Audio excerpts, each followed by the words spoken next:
What's up guys, welcome back to Saint Seiya Awakening. Today we're going to do a short guide on the basic principles of Cosmo. How to equip them, how to get the most out of them, how to power them up, how to refine them, a little bit of everything that you need to know in order to get started. Now this guide is obviously geared towards newer players that maybe started on the global version. If you've been playing SCA for a while, then you will be familiar with a lot of these principles, but you never know, maybe you learn something that you never knew existed. I'll also quickly mention we do have a big giveaway going on in the video I posted yesterday. It's the intermediate guide in Spanish. Go make sure to leave a comment over there for a chance to win.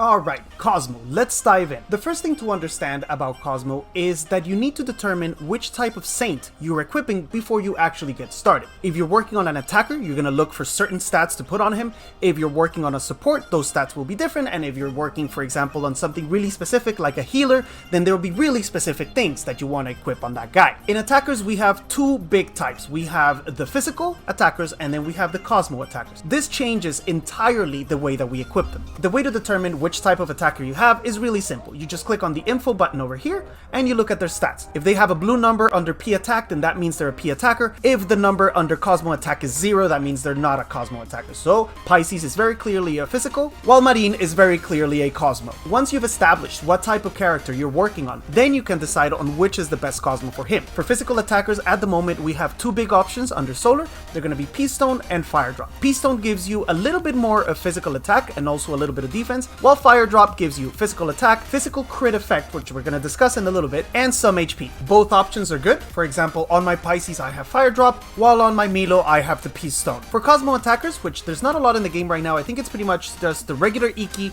and then Marine, because Marine's heal depends on her Cosmo attack, right? So for Cosmo attackers, we have two options as well. We have Sea Stone, which gives you 2 hits of Cosmo attack and a little bit of Cosmo defense, and we have Eagle Eye, which gives you Cosmo attack, Cosmo damage, which we will discuss, and a little bit of HP. Both good options as well. For Marine, I think Sea Stone is the better option because she doesn't benefit from damage, she's not an attacker, and she gets 2 hits of Cosmo attack on this one. Under Lunar, all of the options are about survival. They're going to give us defense, they're going to give us HP, they're going to give us some status hit. Eventually there's going to be some that give us status resistance as well. So on this one, pretty much just go with the best that you have. Try to get as much HP on your Saints as possible. Even the attackers benefit from having really high HP pools because they're a lot harder to kill. Tenacity and Bloom are about equally as good. They both give you twice HP. One gives you physical defense, the other one gives you Cosmo defense. If you have a support or an attacker that needs status hit, for example to freeze or to confuse or anything like that, you can go with Seiya as well. It gives you 2 hits of HP and a boost to your status hit. Under Star, for physical attackers, there's only one option. It's Staunch, which raises your P crit level and gives you a small HP boost. For supports, there's a bit more options. Most of yours are going to use New Moon for now, and for your healer like Marine, you're going to want to go with Heal Book for sure. Gives you Cosmo attack, which benefits her. It gives her a healing boost and it gives her HP. Now, so far, it's pretty simple. In Legendary is where it gets a little bit more complicated, but the basic way of putting it is, again, determine what type of saint you're trying to equip. If you're going with an attacker, then read all of the descriptions one by one and try to figure out which is the one that's related to attack and that benefits that saint most. To use the first one here as an example, Daffodil. Daffodil increases the physical attack by 1% for every 1% HP you lose. So the less life you have, the harder you hit.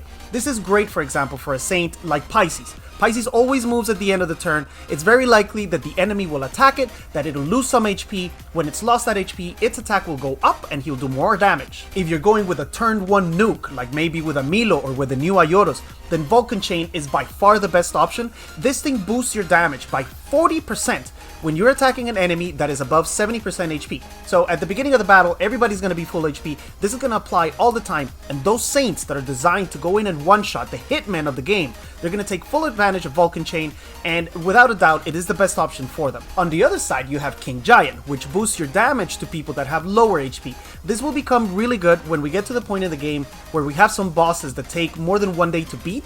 So at one point, the boss is going to be really low in HP. If you do a quick switch to King Giant, you can boost your damage by 60% by switching over real quick and then maybe going back to Vulcan Chain when you're done with that fight.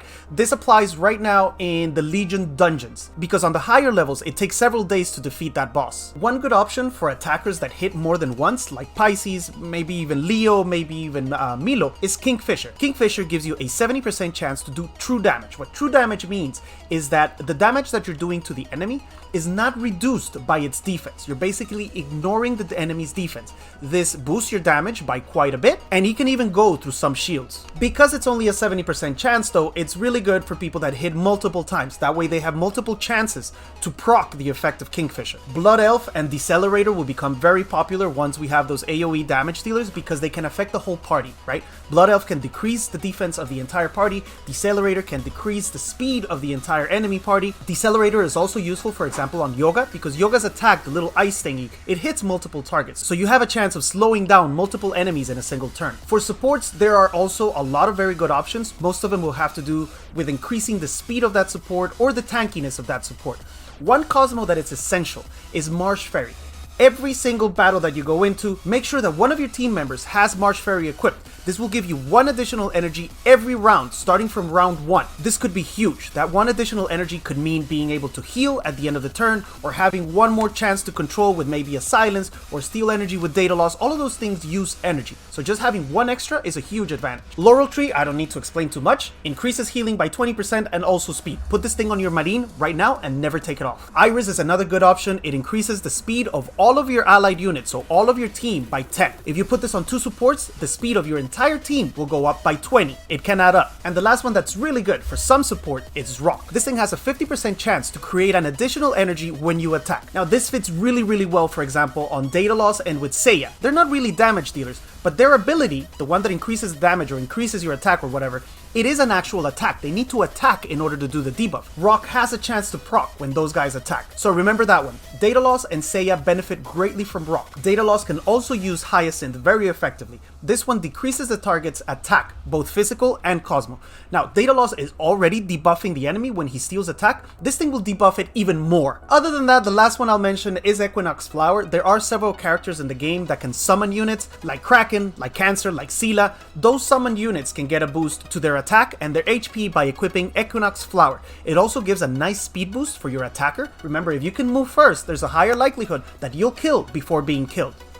We mentioned a lot of attributes just now, talking about the different types of Cosmo. So let me go through the attributes and explain some of the ones that are a little bit more confusing. The basic ones are pretty easy to understand. Everybody has HP, everybody has some sort of attack, whether it be physical or Cosmo, everybody has both types of defense, and everybody has speed. But down here is where it gets a little bit more interesting. For physical attackers, we have 2 important ones. The first one is going to be the peak crit level, which is the one that determines how often you crit. Okay, so when you attack, you have a certain likelihood of hitting with a critical attack. The higher your peak crit level, the more likely it is you crit. Now, in most games, this functions with a percentage. Here, they just went with some number, 609. Who knows what the heck that means? But it is believed that to have 100% crit rate, you need to reach 2,000 in this number, which is pretty crazy.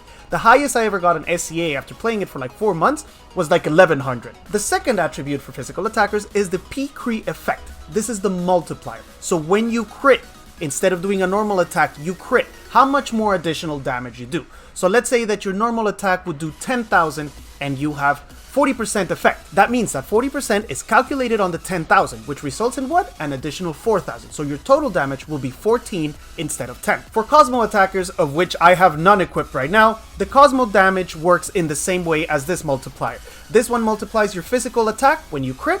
This one is an additional damage you do with a Cosmo attack. Now this one you can't crit. You can't crit or not crit with Cosmo attacks. It's straight up damage, and then that damage gets the Cosmo damage added on top. So if it's 10,000 and you have 4%, you're going to do an additional 400. Other than that, the most important ones would probably be Life Steal. Some attackers benefit from this greatly. When you do an attack, some of that damage is converted into HP that goes back to yourself. So you basically heal yourself. The other one is Healing. That only affects healer. Right now, Marine, I think, is the only character in the game that benefits from this because Jamian heals based on his own HP, not really his healing power. And the last one is Status Hit, which is something that gets added to your attacks that cause a certain status effect. So for example, Camus, I think, freezes with like a 40% certainty. The more status hit you can get on him, the higher the likelihood of freezing. The same with Moses. Moses has a chance to stun. If you can increase the status hit, that gets added to the base status hit from that skill, and if you get to 100%, that means you're always going to stun.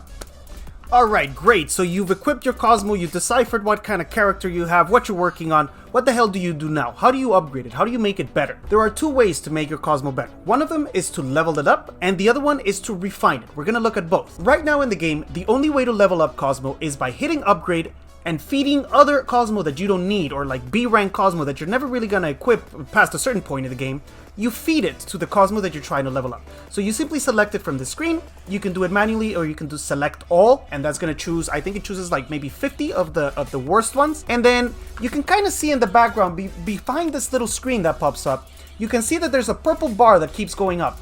Once it reaches the next level, you'll see these arrows here, and it'll also go up. Like here you see it was 4. If I click it again, it goes to 5. It's really hard to see because the screen pops up quickly.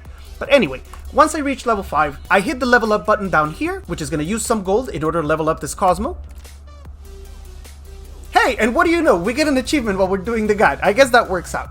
So what this is going to do is it's going to increase the basic attributes of your Cosmo. If you notice now, for example, this Cosmo is level 5, so we get 7.75% physical attack. On the level 4, we're getting 6.71. So that's a difference of exactly 1%. That's pretty significant, especially this is just one level. You can take them all the way up to 10. As for the sub-attributes, the ones that show up down here, you may have noticed that sometimes you have a level 1 Cosmo, this for example is a level 1 S Cosmo, that only has one sub-attribute. The one right next to it is also a level 1 S Cosmo, but it comes with 2. This is a simple matter of luck. Some Cosmo are born better than others, that's just the way it is. But we do have the ability of getting additional sub-attributes when we upgrade, when we level up our Cosmo. These can happen on any level. It could happen on level 2, on level 3, but it's guaranteed to happen on level 4 and on level 8. If you're super mega lucky, the best Cosmos in the game will have a total of 6 sub-attributes. That's really hard to get because you only get 3 guaranteed. You get 1 sub-attribute at level 1, you get a guaranteed at 4, and a guaranteed at 8. That means you gotta get either be born with 2, so you start with 2, or get 3 additional hits for sub-attributes while you're leveling up. This is completely random, there's no way to predict it, so I'm gonna go in and I'm gonna upgrade this Cosmo level by level and see if we can get lucky with any hits at maybe 2 or 3, and then I'll show you how you get the guaranteed one at 4. So I'm just gonna feed it some of this crappy B Cosmo. We're gonna hit level 2, I'm gonna hit upgrade, and no luck. We'll do it again. We'll select this B Cosmo. When we hit level 3, we hit the gold, and no freaking luck again, of course. Now, when we hit level 4, it's guaranteed that we're gonna get a new sub-attribute on this Cosmo. Select everything we need, hit the gold, and there we go. We get a new attribute of physical defense. This will happen for sure at levels 4 and 8. The other ones are random luck. So this is how you level up Cosmo, and in general, at the beginning of the game when you're just starting off and you don't really have a lot of amazing Cosmo, it's going to be a lot of B and A. That's what you're going to start with until you can get to the higher levels in the dungeons. I don't recommend that you go past 4. And even then, I only recommend that you plus 4 your main attackers and maybe Marine. If you notice, all of the Cosmo that I have equipped on my 3 main guys who are Pisces, Milo, and Marine, everything is at least plus 4. On my other supports, what I've done is that I plus forward only the yellow Cosmo, because the yellow Cosmo is the one that gives you more HP, more survivability. For now, you're fine leaving these at 1, especially the attack Cosmo, which are the red. You don't really benefit from those too much. If you're feeling that you need a little bit more speed because maybe the enemy silencer is moving before you or something like that, you can throw a couple of upgrades on the speed Cosmo as well. But in general, you're pretty fine starting off with just plus 4ing all of your yellow Cosmo, increasing your HP pool by a little bit, and that survivability might help you clear some of the harder dungeons. As you progress through the game, you will eventually get double S Cosmo, and you're gonna get some with some really nice sub-attributes. These are the ones that you can take to plus 10. There is nothing beyond SS Cosmo, so these are Cosmo that you're going to use for the remainder of the game. You're not really ever going to stop using them. If you notice though, this one has sub-attributes that are way over here. They're way full. Why? Why are these different, for example, than these low lives? That's because we've been able to refine them, and this is the second way in which you can improve your Cosmo and get a little bit more out of each one. You will find it under the same upgrade menu over here, but instead of feeding it other Cosmo, you're going to go here to the refine screen. Here is where we can use these little green stones, of which you've probably been accumulating a lot and you had no idea what to do with. We're going to go over to refine preview, and the interface here is fairly straightforward. When we click refine, the game is going to assign some of this resource, the green stone that we used, and it's going to improve the sub-attributes. Let me hit it once to see what kind of result we can get. The rating or the score that the game has assigned to this particular Cosmo is 1296. If we hit refine, and that box turns yellow as it just did, and the numbers turned green as they just did, that means the refine was good, the sub-attributes improved, and we should then click new attributes to keep the new ones and forget about the old ones. If, for example, you hit refine and the rating number goes down and the box is not yellow and these numbers are red, that means the refine was a piece of crap, you shouldn't keep it, you should not click this new one, otherwise you're gonna keep these new attributes and overwrite your old ones. Simply hit refine again, and when you get a good result, Like this one, just hit new attributes and keep the new ones. There is an additional option called Refine Lock. Let's say, for example, since this is a physical attacker, I'm not too interested in getting P defense right now. I'm going to lock this, and that way when I use the Refined Stone, it's more likely that the P attack is going to get a good improvement and the P defense is just going to stay there. So let's try it once to see what happens. I don't want to waste too many of these right now because this Cosmo is not ideal. Even with the lock, we still got a shitty result, so we're definitely not keeping the new ones. Let me try one more. There we go. We got a decent hit on the P attack. I'm going to keep the new one. The score is bigger. The box is yellow. Hit new attributes and we keep. Now these resources are very, very important and they're not that easy to get in the game. At the beginning, I don't advise that you do any refining for now, unless you're really lucky, you get a double S Cosmo, and when you power it up, you get some really nice sub-attributes, then you can throw some refined stones in there. Do not think of using this on A Cosmo, B Cosmo, and even some S Cosmo may not be worth it unless they're amazing. It is also advised that you power up your Cosmo to at least level 8, because on level 8, remember, we're guaranteed to get one more sub-attribute. So at that level, you're pretty much done with the sub-attributes in that Cosmo. You may get super lucky and get like a new one at 9 or 10, but it's not that likely. So if you're gonna refine, do it when your Cosmo is at least level 8. Using this refine mechanic is how some people, like for example, this first guy here on the Cosmo ranking, he has already, in only 2 weeks of the game, he has a double S Cosmo, powered up to plus 10, and with the sub-attributes pretty much max refined. This is crazy that they could do it this quickly. Me, I'm a poor lowlife. I'm ranked 1307 because I haven't spent that much time working on my Cosmo yet, and I'll explain why. The best way to get better Cosmo is to open higher floors here in the Titan's dungeon. When you're able to clear floor 8, which I just did today on stream, you can start getting double S Cosmo. If you notice down here, on floor 7, it doesn't tell me that I can get double S, but on floor 8, we start getting it. Now, it's not guaranteed that it's going to be a double S, but at least there's a chance. That's why I haven't been working on Cosmo too much, but now that I open it, I'll be able to get better Cosmo, start refining, start powering up, and get better results for my investment. Another way to get double S Cosmo is with the daily bounties. I'm going to go over here is the board that shows up in the town. These are the bounties that are available on different days of the week. When you manage to clear the highest difficulty, there's 4 difficulties, easy, medium, hard, and I think the last one is called challenge. When you manage to clear challenge, you will start dropping double S Cosmo when you run it every day, and you only have to fight it once. You can run this automatically in the future. You don't have to deal with a fight again or remember, oh my god, how did I beat this? No problem. Every day you go in, you hit raid if you already cleared it, and you get a bunch of rewards, including double S Cosmo. And that's gonna be it for today, guys. That will conclude our basic Cosmo guide. I hope it's useful. I hope it starts you on the road to getting those amazing Cosmo and to the top of the ranking. If you enjoyed the content, please remember to hit like and subscribe. I'll be seeing you guys next time with some more guides. The new banner tomorrow is the regular Shaka, so we will have that guide in Spanish and in English. We'll keep all of the content coming. Stay tuned and have an awesome rest of the day. Bye!